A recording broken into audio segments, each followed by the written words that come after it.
పెళ్లిమేరి మండలంలో వెలిసిన పొలతల పుణ్యక్షేత్రం కూడా కడప జిల్లాలో ప్రధానమైన శివక్షేత్రం. మహాశివరాత్రి పురస్కరించుకొని 3 రోజుల పాటు వేలాది మంది భక్తులతో కిటకిటలాడుతూ శివనామస్వరంతో పొలతల క్షేత్రంలో మారుమోగుతున్నది. గత 1000 సంవత్సరాలుగా ఇక్కడ పొలతల శివపార్వతులు వెలిసి ఉన్నారు. అయితే దేశ నలుమూలల నుంచి వేలాది మంది భక్తులు తరలి వచ్చి ఇక్కడ మల్లికార్జున స్వామిని దర్శించుకుంటారు. ప్రతి ఏడాది మహాశివరాత్రి సందర్భంగా రాష్ట్ర నలుమూలల నుండే కాకుండా కర్ణాటక రాష్ట్రం, తెలంగాణ రాష్ట్రం నుండి లక్షలాది మంది భక్తులతో తరలి వచ్చి స్వామి అమ్మవార్లను తో పాటు అక్కదేవతలతో పొలతల క్షేత్రంలో ఎక్కడా లేని విధంగా పార్వతీ సమేత మల్లికార్జున స్వామితో పాటు అక్కదేవతలు బండెన్న, వినాయక స్వామి, సుబ్రహ్మణ్య స్వాములు ప్రత్యేక పూజలు అందుకుంటుంటారు. ఇక చూసుకుంటే కడప నుండి రాయచోటి మార్గాన మూలవంక మీదుగా దాదాపు 22 కిలోమీటర్లు జర్నీ చేస్తే పొలతల క్షేత్రం వస్తుంది. మరోవైపు పులివెందుల నుంచి వచ్చే భక్తులకి కడప పులివెందుల రోడ్డు మార్గాన ఎల్లటూరు గ్రామ సమీపంలో ఒక ఆర్చి ఉంటుంది. అక్కడి నుంచి రైట్కి తిరిగితే అక్కడి నుంచి 20 కిలోమీటర్ల దూరం ఉంటుంది.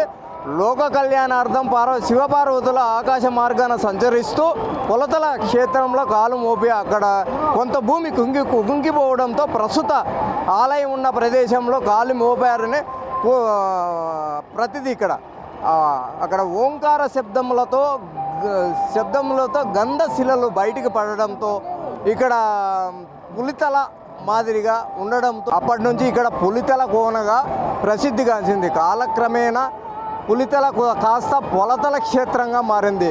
ఇక్కడ ఇంకొక ప్రత్యేకత ఏంటంటే సీతమ్మ వారిని రావణాసుడు అపహరించినప్పుడు సీతమ్మ వారి జాడ కనుక్కునేదానికి శ్రీరాముడు, లక్ష్మణుడు, ఆంజనేయ స్వామి పొలతల క్షేత్రం మార్గాన వెళుతుంటే ఇక్కడ కోనేరు అనేది ఉంది. ఆ కోనేట్లోకి వచ్చి స్నానం చేసి అక్కడ సేద తీర్చిన అనంతరము ఇక్కడ వెలిసిన పార్వతీ మల్లికార్జున స్వామిని దర్శించుకున్న తర్వాత ఇక్కడ నుంచి మళ్ళీ యథావిధిగా సీతమ్మ వారిని వెతికేదానికి వెళ్ళినట్లు తెలుస్తుంది. అయితే ఇక్కడ ప్రత్యేకమైన శేషాచల అడవుల్లో వెళ్చడంపై శేషాచల అడవుల్లోనే తిరుమల తిరుపతి వెంకటేశ్వర స్వామి తలభాగం అయితే మధ్య భాగం వచ్చేసి పొలతల శివక్షేత్రం అని చెప్పుకోవచ్చు. తోక భాగం వచ్చేసి కాళ్ళ భాగం వచ్చేసి గండి వీరాంజనేయ స్వామి వెలిసి ఉన్నారు. అదే ఈ శేషాచల అడవుల ప్రత్యేకత. ఈ ప్రధాన అర్చకులు విజయస్వామి ఉన్నారు. ఆయన అడిగి మరిన్ని విశేషాలు తెలుసుకునే ప్రయత్నం చేద్దాం. నమస్కారం స్వామి. అసలు ఈ పొలతల క్షేత్రం ఎన్ని సంవత్సరాల కిందట వెలిసింది? అసలు ఈ పొలతల క్షేత్ర విశేషాలు ఏంటి? నమః శంభవే చ నమః శంకరాయ చ మహేశ్వరాయ చ ఓం నమః శివాయ. కడప జిల్లాలో అతి పురాతనమైనటువంటి ఈ శైవ క్షేత్రం పొలతల. ఈ పొలతల క్షేత్రంలో ఈశ్వరుడు స్వయంభుగా ఉద్భవించినటువంటి క్షేత్రం. అంటే మహర్షులు చేసినటువంటి ప్రతిష్ట, మానవులు చేసినటువంటి ప్రతిష్ట, రాజులు చేసినటువంటి ప్రతిష్ట, కానీ భగవంతుడు స్వయంగా ఉద్భవించినటువంటి క్షేత్రం ఈ పొలతల క్షేత్రం. శ్రీశైలంలో ఏ విధంగా ఉద్భవించినాడు అదేవిధంగా ఇక్కడ కూడా ఈ పొలతల క్షేత్రంలో ఈశ్వరుడు ఉద్భవించినాడు. ఇక్కడ విశేషం అంటే అక్కదేవతలు ఉండడం చాలా విశేషం. ఇక్కడ ఈ పొలతల క్షేత్రం కొన్ని పురాణ ఇతిహాసాలు వెతికినా కూడా మార్కండేయ పురాణంలో ఈ యొక్క పొలతల క్షేత్రానికి విశేషమైనటువంటి స్థానం కలదు. అంత విశేషమైనటువంటి ఈ పొలతల క్షేత్రం ఎవరైతే దర్శించుకుంటారో, ఎవరైతే ఆ పొలత మల్లేశ్వరుణ్ణి ప్రార్థన చేసుకుని అభిషేకాలు చేస్తారో వారు అనుకున్నటువంటి సమస్త కార్యాలని కూడా సిద్ధిస్తాయి. అలాగే ఈ పొలతల క్షేత్రంలో అనాదిగా వచ్చేటువంటి సంప్రదాయం అంటే అక్కదేవతలు.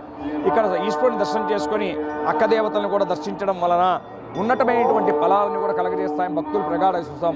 మన జిల్లా, మన రాష్ట్రమే కాకుండా ఇతర రాష్ట్రాల నుంచి కూడా ఇక్కడ వచ్చి భక్తులు తండోపదాలుగా వచ్చి ఈ స్వామివారిని దర్శించుకుంటారు. ఈ ఆలయంలో ముందు నుంచిగా శైవ క్షేత్రం అనాదిగా సంబంధించినటువంటి ఈ యొక్క దేవాలయ సంప్రదాయ ఆలయ ప్రధాన అర్చకులైనటువంటి చంద్రశేఖర్ శర్మ గారు, వేద పండితులైనటువంటి మేము ఇక్కడ అనాదిగా ఇక్కడ స్వామివారి కళ్యాణోత్సవాలు, విశేషమైన ఉత్సవాలని కూడా మేము జరిపిస్తున్నాము. ఇక్కడ వచ్చేటువంటి భక్తులందరూ కూడా సమస్త మనోభావాలన్నీ కూడా కలిగి వారు అనుకున్నటువంటి సమస్త కార్యాన్ని కూడా నెరవేరుతాయని కోరుకుంటూ, అలాగే దేవాదాయ ధర్మాదాయ శాఖ వారి ఆధ్వర్యంలో ఈ దేవస్థానం సంబంధించినటువంటి కార్యనిర్వహణాధికారి దేవస్థానం చైర్మన్ నాగమల్లారెడ్డి గారి ఆధ్వర్యంలో, అలాగే అన్నమయ్య జిల్లాలో ఉన్నటువంటి దేవాదాయ ధర్మాదాయ అసిస్టెంట్ కమిషనర్ విశ్వనాథ్ గారిని ప్రత్యేకంగా ఈ యొక్క పొలతల క్షేత్ర పర్యవేక్షకుడిగా వారిని నియమించడము, భక్తులకు ఎటువంటి అసౌకర్యాలు లేకుండా భక్తుల దర్శనాలు కానివ్వండి, భక్తుల నీటి వసతి కానీ, అన్న సదుపాయాలు కానీ, ప్రసాదాలు కానీ అన్నీ కూడా దగ్గర ఉండి వారు పర్యవేక్షిస్తున్నారు. వారందరికీ కూడా భగవంతుని అందరికీ కూడా పరిపూర్ణ అనుగ్రహం కలగాలని మేము ప్రార్థన చేసుకుంటున్నాం. ఓం నమ శివాయ. కెమెరా పర్సన్ సుదర్శన్తో మధు, బిగ్ టీవీ, పొలతల క్షేత్రం నుండి.